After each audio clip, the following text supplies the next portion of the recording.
What happens when you are no longer needed? Not just at work, not just online, but everywhere. This isn't fiction. It's your future. AI isn't coming to assist. It's coming to replace.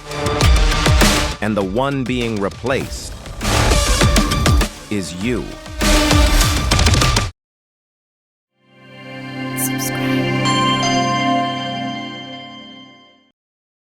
It started small. AI booking your appointments, writing your emails, managing your calendar.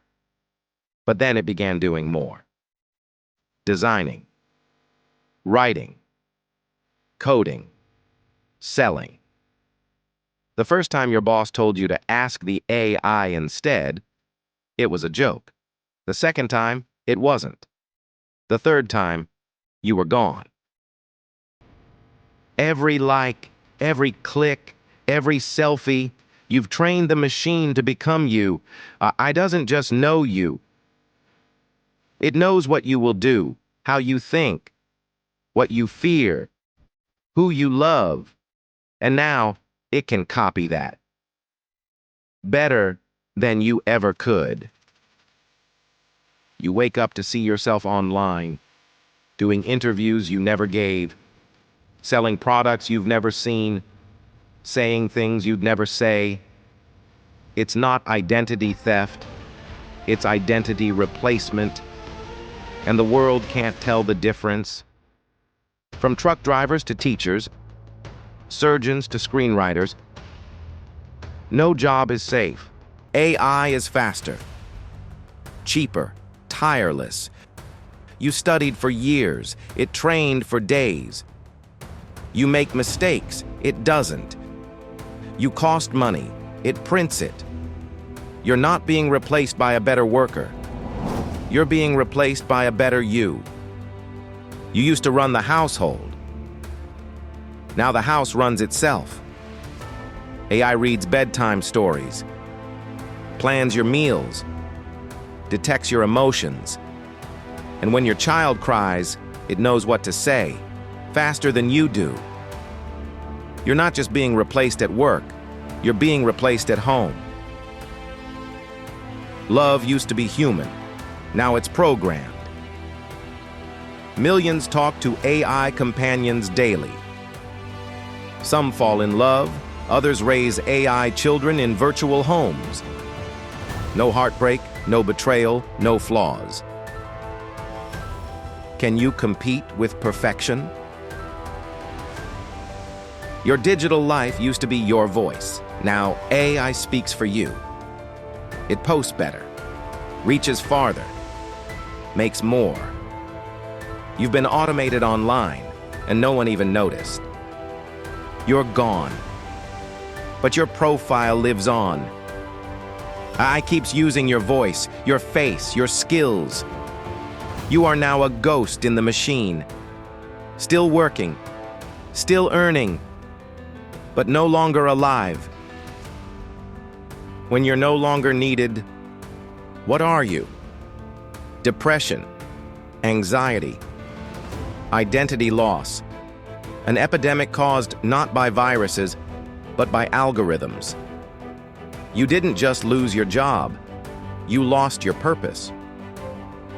People are fighting back, suing AI firms, demanding rights, asking one question: who owns you? When the machine becomes better at being you, do you still matter? Should AI be allowed to impersonate? To create without consent? To replace without regulation? Ethics is catching up, but slowly, too slowly. And AI doesn't wait. You are not your data, not your job, not your content. You are a person with soul, flaws, spirit. AI can replace your tasks. It can copy your habits. But it can't be you. So who are you now? That depends on one thing: whether you choose to compete or rediscover what only humans can do. You once learned from humans, teachers with passion, mentors with flaws. Now, AI teaches your children. It knows how fast they learn, what they forget, how they think. Every lesson tailored, every mistake predicted. Sounds perfect, right? But what happens when human curiosity is shaped by machine logic? When creativity is replaced with compliance? Are we learning or just being programmed?